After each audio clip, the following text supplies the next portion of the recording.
कैसे हो? आशा करती हूँ आप सब अच्छे हो, मस्त हो, लाइफ को अच्छे से एंजॉय कर रहे हो। आज की हमारी स्टोरी है सुपर लेडी अनिका की। अगर आपको वीडियो पसंद आ रही हो तो हमारी स्टोरी के लिए जल्दी से जल्दी हमारे चैनल को सब्सक्राइब करो, लाइक करो, शेयर करो दोस्तों के साथ और कमेंट करो।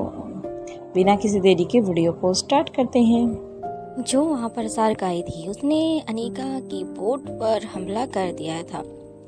सबसे बड़ी समस्या एक और उत्पन्न हो गई थी क्योंकि सार्क के हमले की वजह से उस बोट में एक छेद हो गया था, जिसमें छेद से वजह से पानी अंदर बोट के अंदर घुसना स्टार्ट कर देता है। वह धीरे धीरे पानी का सतह बढ़ता जा रहा था। तभी सभी के फेस पर खतरा भी साफ साफ दिखाई दे रहा था। जैसे जैसे पानी भरने लग जाता है वैसे वैसे ही उन लोगों की घबराहट स्टार्ट हो जाती है। यहाँ पर बोट में बैठे हुए सभी को एक दूसरे की तरफ देखते हैं और सोचने लग जाते हैं कि मरना तय है, सभी यहाँ पर डूबकर मर जाएंगे। अब अनिका देखकर बहुत ही हैरान हो जाती है क्योंकि अनिका को तो खुद भी समझ नहीं आ रहा था कि ये एक के बाद एक हमला कैसे हो रहा है उनके ऊपर।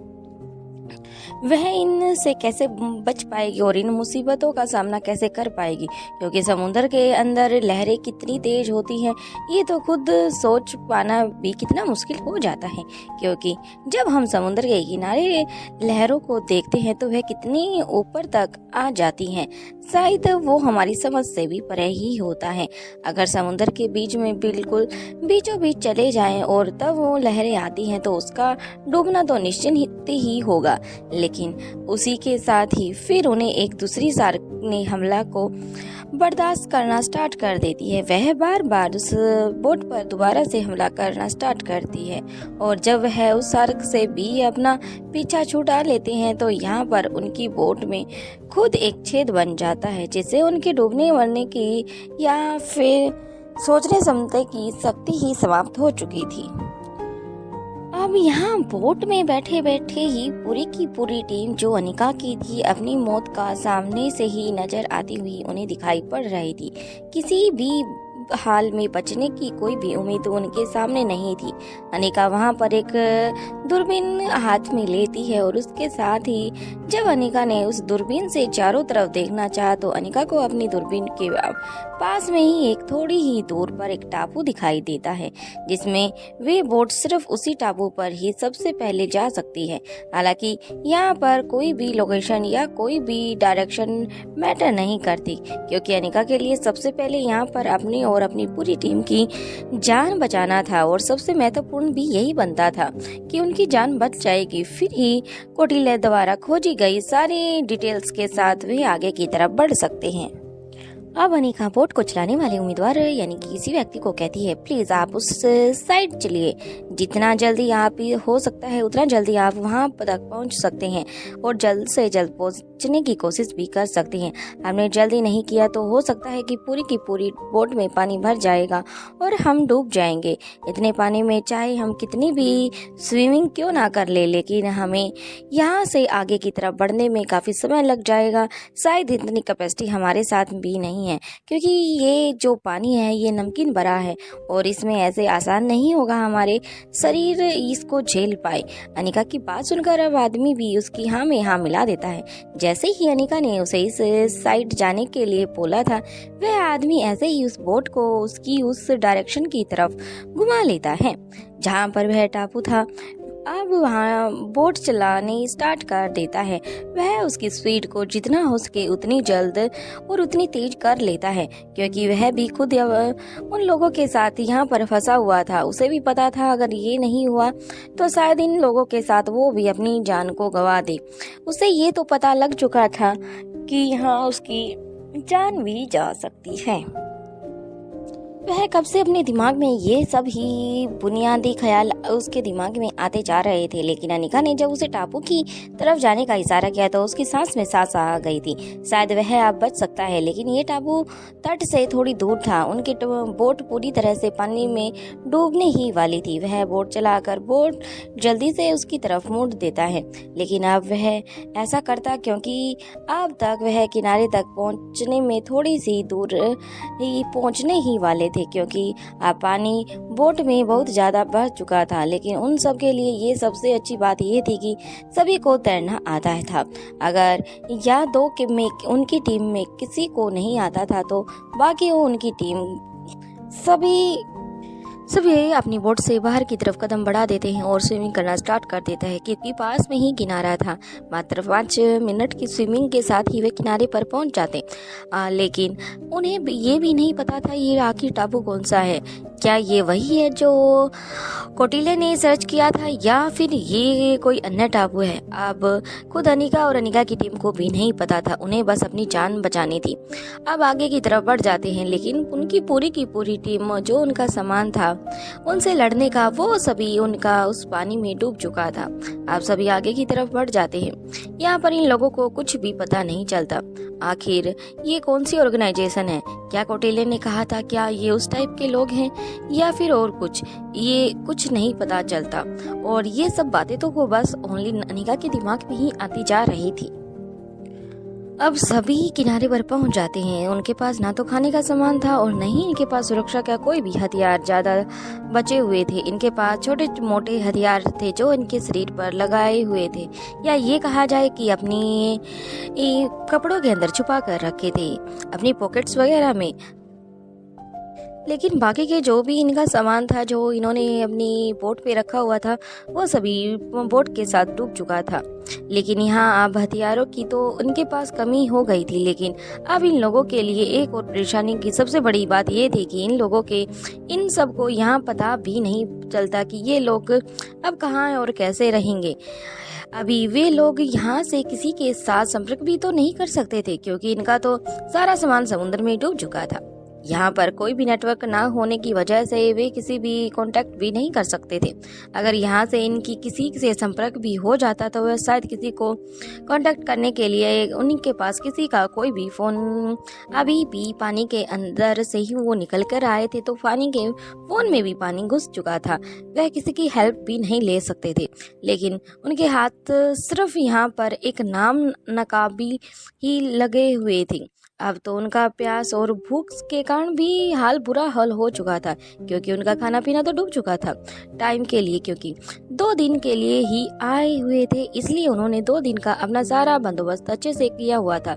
लेकिन यह किसी ने भी नहीं सोचा था कि उनके साथ ऐसा घटना घट सकती है। इसलिए यहाँ पर सभी का भूख और प्यास से बुरा हाल था या ये कहा जाए कि मरने में कोई कसर ही नहीं थी।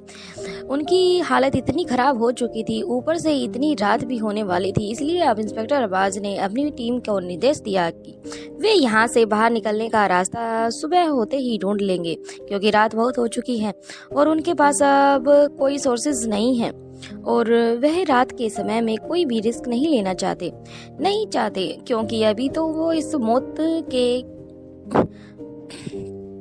अब इंस्पेक्टर अरबाज ने अनिका की तरफ देखते हुए कुछ कहा। अनिका ने हाँ में इशारा कर दिया। अब इंस्पेक्टर अरबाज कहते हैं कि हमें यहीं पर अपनी कोई स्थान ढूंढना होगा आसपास ही।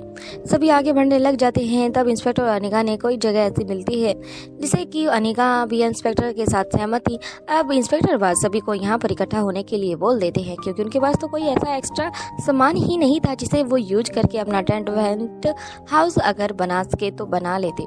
लेकिन ऐसा कुछ नहीं था। सभी इंस्पेक्टर अरबाज सभी को कहते हैं कि हमें अपने मिशन पर सुबह लगना होगा क्योंकि जल्द से जल्द हमें उस मिशन को पूरा करना है क्योंकि हम इस मिशन पर 2 दिन के लिए आए थे। अगर ये मिशन करने में हमें थोड़ी सी भी देरी हुई तो शायद उन लोगों के आज जो भी टारगेट है और शायद उस टारगेट से भी ज़्यादा भयानक कुछ हादसा हो सकता है।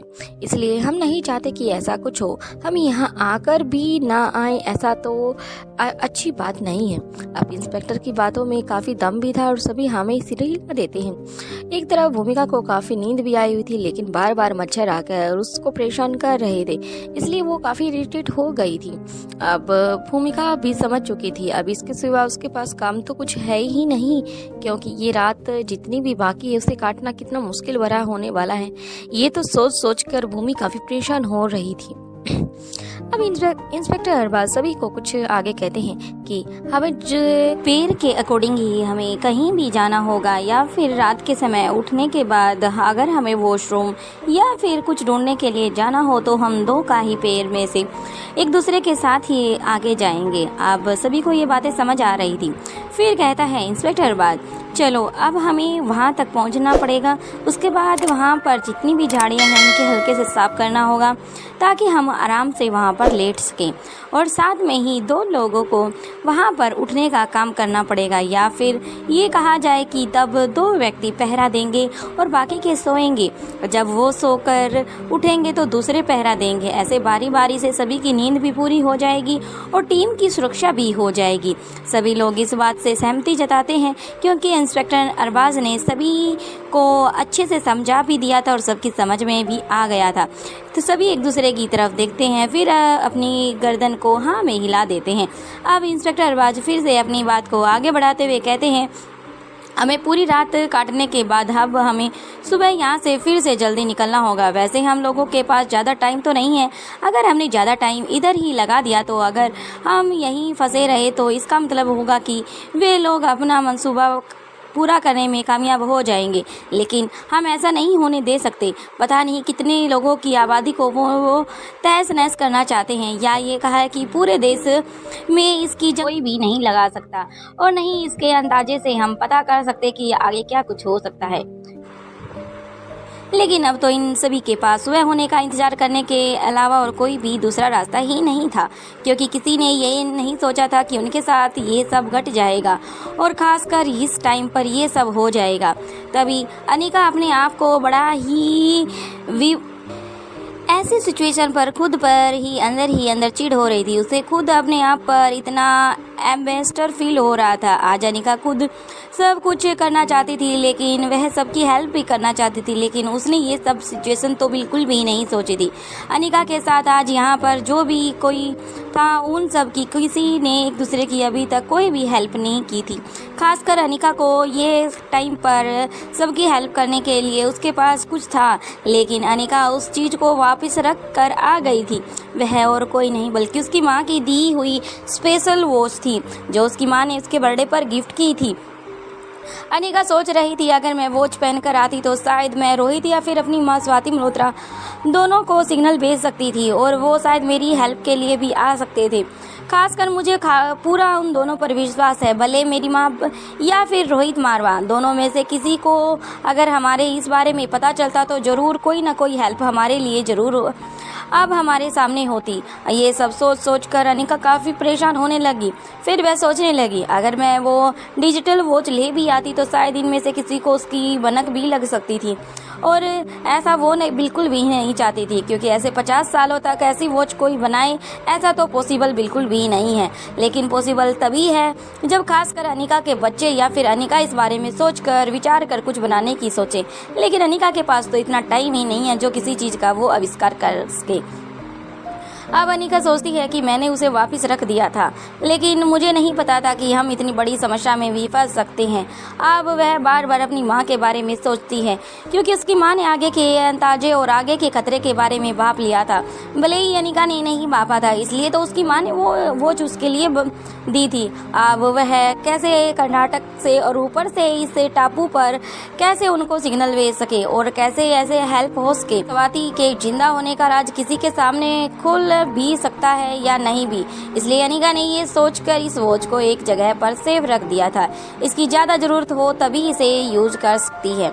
स्पेशल डिपार्टमेंट की एक टीम जहां कर्नाटक में ऐसे हादसे में फंस सकी थी तो उनके साथ वही संपर्क टूट चुका था दिल्ली की टीम का, जिसे इंस्पेक्टर विकास संभाले हुआ था। जो दिल्ली की भागदौड़ थी वो विकास के कंधों पर थी, लेकिन बार बार इंस्पेक्टर से इंट्रोडक्शन मिलते हुए वह काम कर रहा था और उसके साथ संपर्क में जुड़ा हुआ था। लेकिन जब से इंस्पेक्टर अरबाज के साथ वो हादसा हुआ है तब से ही उन दोनों का आपस में सिग्नल टूट चुका था।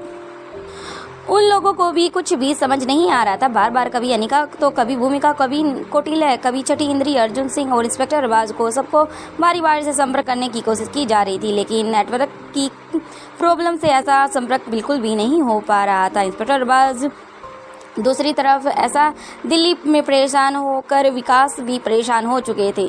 दोनों तरफ दोनों ही के टीम लीडर काफ़ी परेशान थे।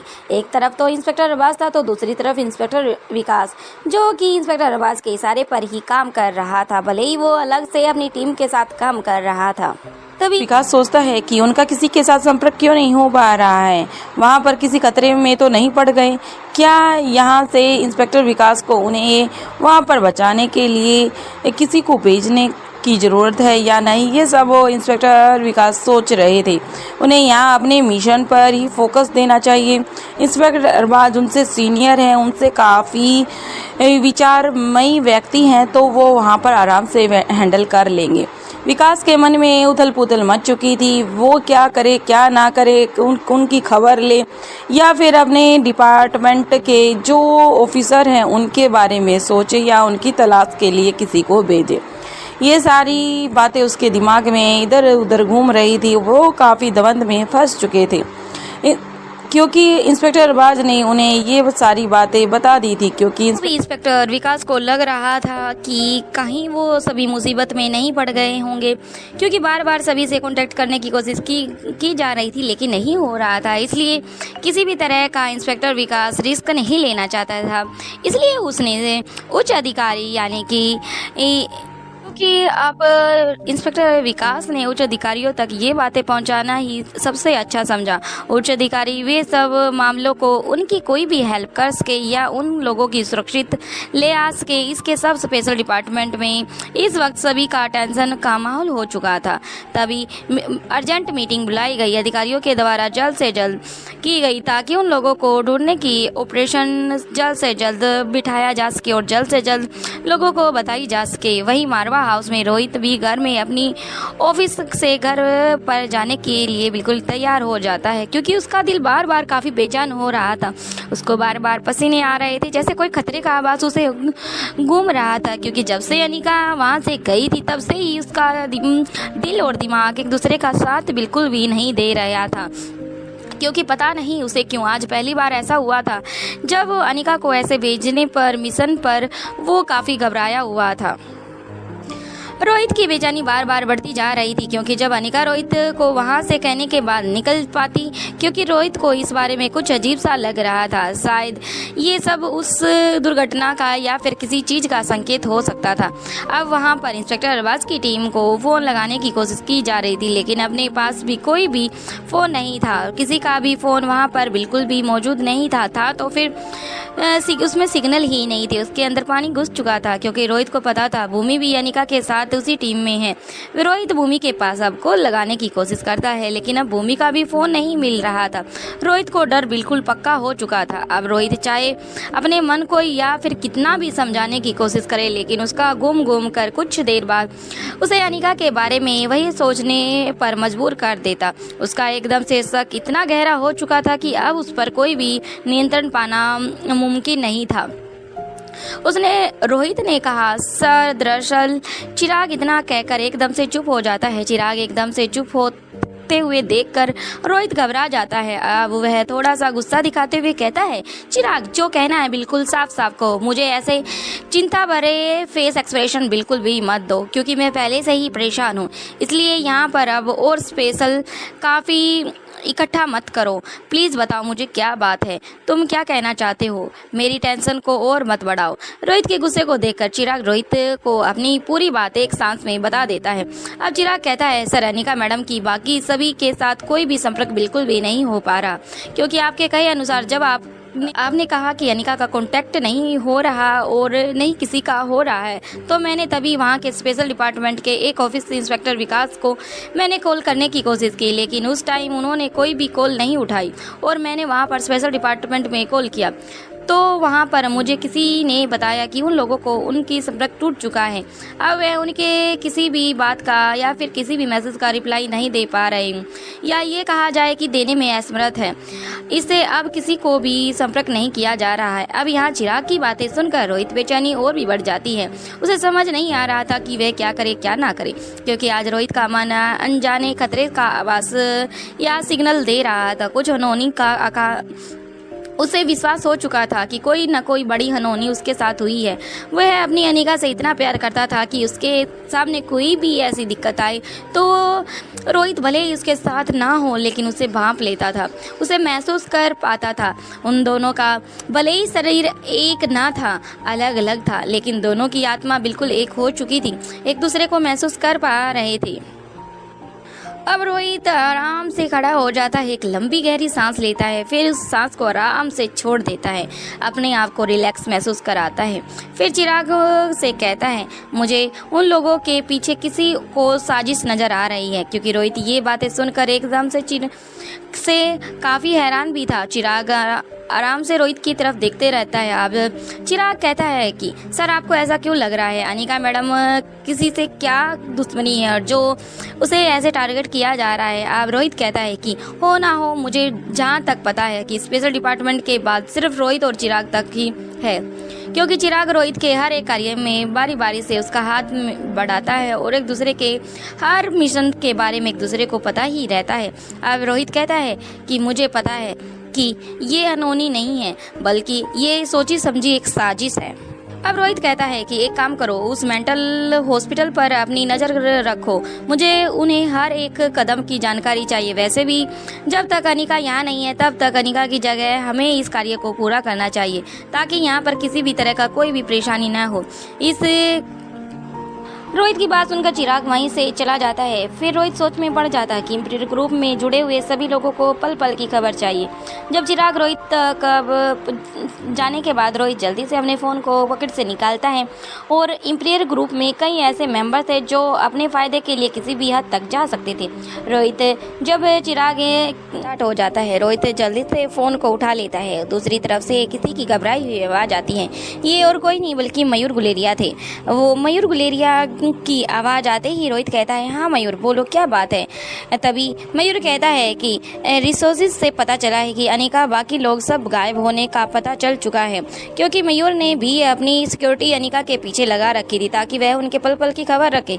क्योंकि एक तरफ मयूर ने खुद करण गुलेरिया से अनिका की सिक्योरिटी का वादा किया है, इसलिए वह अपने वादे को पूरा करने के तहत से उसने अपने एक गोपनीय सिक्योरिटी को अनिका के साथ लगा रखा था और इसलिए मयूर ने अब रोहित को कॉल किया। मयूर रोहित को सारी बातें बता देता है और सारी की सारी जो उसने वहाँ पर देखी, जो उसके सिक्योरिटी गार्ड ने उसे बताई, सारी बातें बताने के बाद लेकिन अब हमारी भी संपर्क अनिका से नहीं हो पा रहा है, उसे ट्रेस नहीं किया जा रहा है काफ़ी टाइम पहले ही, क्योंकि तब तक शाम नहीं हुई थी, तब तक अनिका हमारे संपर्क में ही थी। अनिका की लोकेशन को अच्छे से अपने डिवाइस पर देखा जा सकता था, लेकिन अब पता नहीं क्यों जब शाम होने को आई तब से ही अनिका की लोकेशन नहीं मिल रही। उनका रोहित मयूर से कहता है कि मैं भी कैसे क्या कर सकता हूँ, क्योंकि वहाँ की पानी इतना ज़्यादा है कि हम उसे ट्रेस भी नहीं कर सकते, या फिर ये कहा जाए कि अपनी आंखों या फिर दूरबीन से दूर दूर तक का दिखाई तो देता है लेकिन वह पानी ही है। हमें आगे की तरफ बढ़ना होगा और फिर तभी हमें उस बारे में पता चलेगा, लेकिन हमें ये भी नहीं पता वो कहाँ से और कितनी दूर तक आगे की तरफ गए हैं, हमें कहाँ से उन्हें ट्रेस करना चाहिए। ये सब रोहित मयूर को बताने लग जाता है। तो दूसरी तरफ स्वाति मल्होत्रा का किला, उधर स्वाति मल्होत्रा किले में काफ़ी परेशान नजर आ रही थी, क्योंकि जब से स्वाति की आंखें खुली थी तब से स्वाति भी कुछ परेशान ही थी, क्योंकि उसे समझ ही नहीं आ रहा था कि पिछले कई घंटों तक स्वाति कब सो गई, क्योंकि उसने तो अनिका पर नज़र बिल्कुल परफेक्ट तरीके से वो हमेशा की तरह रखती थी, लेकिन अब पहली बार ऐसा हुआ है जब अनिका कहीं मिशन पर गई हो और स्वाति आराम से गहरी नींद में सोई हो। अब ये कहा जाए कि वो उस रात के बारे में सोचकर इतनी गहरी नींद में सो चुकी थी, क्योंकि उसे बस करण ही याद रहा, उसे अपनी बेटी तो याद ही नहीं रही। अब जल्दी से स्वाति मल्होत्रा अपने लैपटॉप को साइड में करती है और उसमें देखने लग जाती है, क्योंकि उसने ट्रेसिंग के लिए उसके पास वॉच थी जो उसने स्पेशल अनिका को दी थी। अब जल्दी से उसे ट्रेस करने की कोशिश करती है, लेकिन उसकी लोकेशन तो मारवा हाउस में ही थी। अब और भी ज़्यादा स्वाति मल्होत्रा परेशान हो जाती है, उसे समझ नहीं आता कि आखिर करे तो वह क्या करे। अब इतनी टेंशन भरी हो चुकी थी। अब आराम से स्वाति मल्होत्रा एक लंबी गहरी सांस लेती है, फिर सोचने लग जाती है, आखिर मुझे अब क्या करना चाहिए। क्या मुझे वहाँ जाना चाहिए या यहाँ पर ही कुछ ऐसे इंतजाम करने चाहिए जिससे कि मैं अनिका को अब पता लगाया जा सके। अब दोबारा से वो अपनी उंगलियां लैपटॉप पर चलाती है, दोबारा से उसे लोकेशन चेक करती है, लेकिन फिर से कोई सिग्नल उसके पास नहीं होते, या ये कहा जाए कि अनिका को वो ट्रेस नहीं कर पाती। ऐसे में स्वाति मल्होत्रा की आंखें गीली हो जाती हैं, उनकी आंखों से आंसू नीचे की तरफ लुढ़क कर उनके गालों से होते हुए नीचे गिरने लग जाते हैं। स्वाति मल्होत्रा की हालत आज पहली बार ऐसी हुई थी क्योंकि बड़ी से बड़ी मुसीबतों का सामना उसने अपनी बेटी के साथ उनसे आगे होकर ही किया था। अब स्वाति मल्होत्रा को कुछ भी समझ नहीं आ रहा था, आखिर वो करे तो क्या करे। वो भी काफी परेशान हो चुकी थी। इधर शाम लगभग 4 का टाइम हो चुका था। आखिर वे सैटेलाइट के जरिए उन लोगों को वोट को देखा जा सकता है, उनके बाद अब तक उनका कोई भी अता पता नहीं है। ये सब सोचकर डिपार्टमेंट के लोग भी काफी परेशान थे क्योंकि पूरी टीम आराम से उस टापू पर सो चुकी थी जो कि कर्नाटक के समुंदर के बीचों बीच था। अनिका की नींद झट से खुलती है क्योंकि उसे काफ़ी अजीब सी चीख सुनाई देती है। अनिका जैसे ही किसी की चीख की आवाज़ सुनती है वह झट से अपनी जगह से खड़ी हो जाती है। अब अनिका देखती है कि उनके साथ ही कुछ अजीब सी बर्ताव कर रहे हैं क्योंकि रात बहुत ही ज़्यादा हो चुकी थी। उन लोगों ने पहले से ही डिसाइड कर लिया था कि दो के आदमी का अपना ग्रुप बनाएंगे और फिर वह वहाँ पर पहरा देंगे। तभी इसलिए जब उनको 2 साथी वहाँ पर पहरा दे रहे थे, बाकी के लोग सो रहे थे, उनके सोने के बाद अब अनिका को ही एक चीख सुनाई देती है। अनिका काफ़ी परेशान हो जाती है, ये चीख आखिर किसकी थी, हो सकता है ये बहुत ही सुनसान इलाका है। अनिका बाहर जाती है और वहाँ पर उसे कुछ अजीब बर्ताव करते हुए दिखाई दे रहा था। भूमिका अनिका की तरफ एक खड़ी से बना बला फेंकती है। भूमिका अनिका की तरफ लकड़ी से बना भाला फेंकती है। ये आदमी कोई और नहीं बल्कि उनकी ही टीम के आदमी ही थे जो अजीब सा बर्ताव कर रहे थे। भूमिका जैसे ही अनिका की तरफ उस भाले को, लकड़ी से बने हुए भाले को फेंकती है, भूमि अपने एक हाथ से उसे कैच कर लेती है। दरअसल भूमि को लगता है कि अनिका यहाँ पर बाहर आई है और वे लोग इतना अजीब बर्ताव कर सकते हैं तो अनिका पर भी कोई हमला कर सकता है, और उस हमले से अनिका को बचाने के लिए भूमि ने अनिका की तरफ वो लकड़ी का भाला फेंका था। अनिका जैसे ही भूमिका के द्वारा फेंके हुए भाले के बीच से उसे समझ ही नहीं पा रही थी ये लोग इतने अजीब बर्ताव क्यों कर रहे हैं। तभी वह देखती है कि उन लोगों ने कुछ दूर पर आधे खाए हुए सेब पड़े हुए थे। अनिका अब उन आधे खाए हुए सेबों को देखकर उनकी तरफ बढ़ती है और अनिका उनको देख पहले ही एक सेब उठाती है, फिर उनको अच्छे से एग्जामिनेशन करती है और अच्छे से करने के बाद अनिका एक कंक्लूजन पर पहुंचती है कि ये सेब कोई आम सेब नहीं है बल्कि ये सेब जंगली सेब हैं। इनमें एक किस्म का एक जहर पाया जाता है जो इंसान के दिमाग को भ्रम के इल्यूजन में पैदा कर देता है, जिसके कारण लोगों को अजीब अजीब सी चीज़ें दिखाई देने लग जाती हैं जो उनके पास वास्तव में होती ही नहीं है। इनका इल्यूजन इतना बढ़ने के बाद वे अपने आप में ही कुछ ना कुछ इल्यूजन करने लग जाते हैं। एल्यूजेशंस के साथ साथ अब ये लोग हरकतें भी करने स्टार्ट कर देते हैं। अनिका को अब इन सेबों के बारे में देखकर और सोचने के बाद अनिका सोचती है कि हो ना हो यही कारण है कि इन लोगों को इतना अजीब बर्ताव हो चुका है क्योंकि ये लोग अब अपने ही दिमाग के इल्यूजन से घिरे हुए हैं। ये सोचने समझने की किसी भी हालत में बिल्कुल भी नहीं है। इन सब के बारे में अनिका और स्वाति मल्होत्रा ने ही बताया था। जब अनिका स्वाति से पहली बार जंगल में मिली थी तब स्वाति ने अनिका को बताया था कि इसी स्वाति ने अनिका को इसका इलाज की बात भी बताई थी।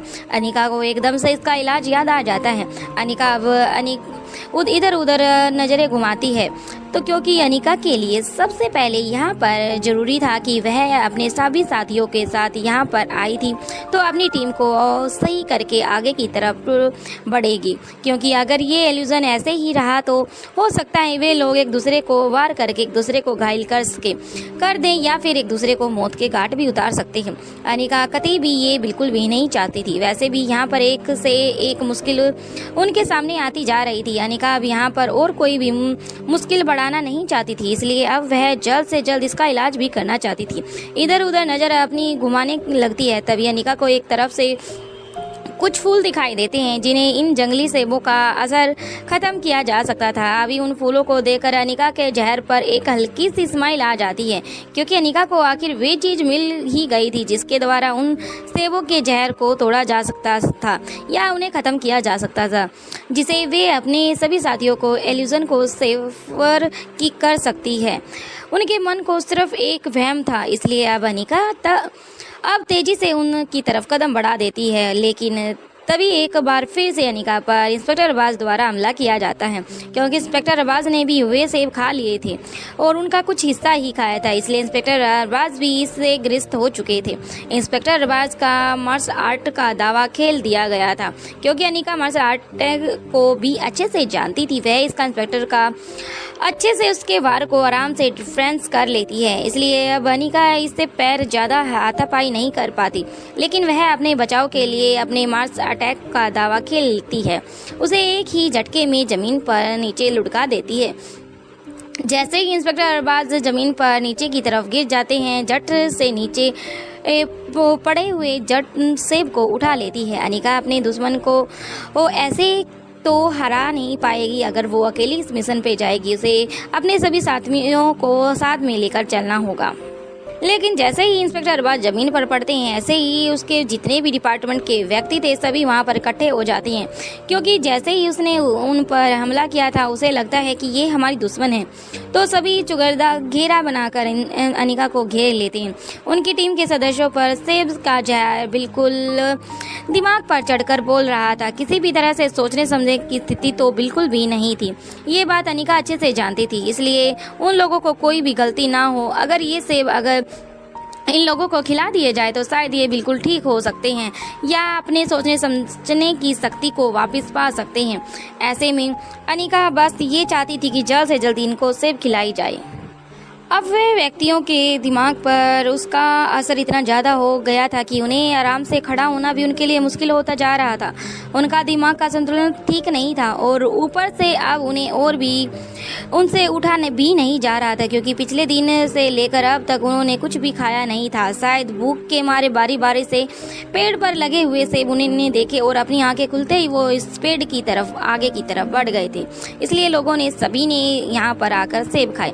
अनिका उनको गिराने के बाद अब अनिका जल्द से जल्द उन फूलों की तरफ पहुंच जाती है। अब अनिका उन फूलों को तोड़कर जो सेब के पेड़ पर लगे थे अब जल्दी से उन्हें तोड़कर उन लोगों की तरफ फेंक देती है। अनिका अब ज़्यादा कुछ नहीं सोचती, कुछ अब अपने साथियों की मदद करना चाहती थी, उन्हें पहले उठाना चाहती थी, क्योंकि अनिका को पता था कि अनिका अगर इन्हें उठाने में मदद करेगी तो फिर से ये अनिका के ऊपर वार करेंगे। जब तक इनके ऐसे जहर का ख़त्म नहीं किया जा सकता, इनके पास जाना खतरे से खाली नहीं था। इसलिए अनिका अब उन्हें उठाने की बजाय अब उन फूलों की तरफ बढ़ जाती है। थोड़ी ही देर बाद अनिका ने वहाँ पर बहुत सारे फूलों को तोड़ लिया था और उनको अपने हाथों से रगड़ करना स्टार्ट कर देती है और फिर उन्हें निचोड़ लेती है। अब उन फूलों का रस अनिका निकालना स्टार्ट कर देती है। अनिका को लगा कि जितना रस अनिका से उन फूलों से निकलता है वे पर्याप्त नहीं था। अब जल्दी से थोड़े और फूलों को इकट्ठा करती है, उनसे फिर रस निकालती है। अब अनिका को लगता है कि अब बिल्कुल ठीक है उसके लिए। तब अनिका लोगों के आगे की तरफ बढ़ जाती है। अनिका वार वहाँ पर किए जा रहे थे, लेकिन अनिका वारों से बचताती अनिका उन लोगों को बारी बारी से उनके पास जाती है और उनके मुंह में वो रस निचोड़ कर डालती है। ये और कोई नहीं बल्कि उसका तोड़ ही था। ये या कहा जाए ये कोई ऐसे वैसे फूल नहीं बल्कि एक जादुई फूल थे। जैसे वे सेब एक रहस्यमयी थे वैसे ही ये फूल भी एक रहस्यमयी थे। सभी के मुंह में वो फूलों का रस डाल चुकी थी और उसे पता था कि अभी इन्हें होश नहीं आने वाला। कम से कम इन्हें आधे घंटे के समय तो लग ही जाएगा। ये सेब का जहर इतना जल्दी से ख़त्म होने वाला तो बिल्कुल भी नहीं है। इसलिए उन्होंने वहाँ पर तब तक अनिका सबको वहाँ पर आराम से बिठा देती है और सभी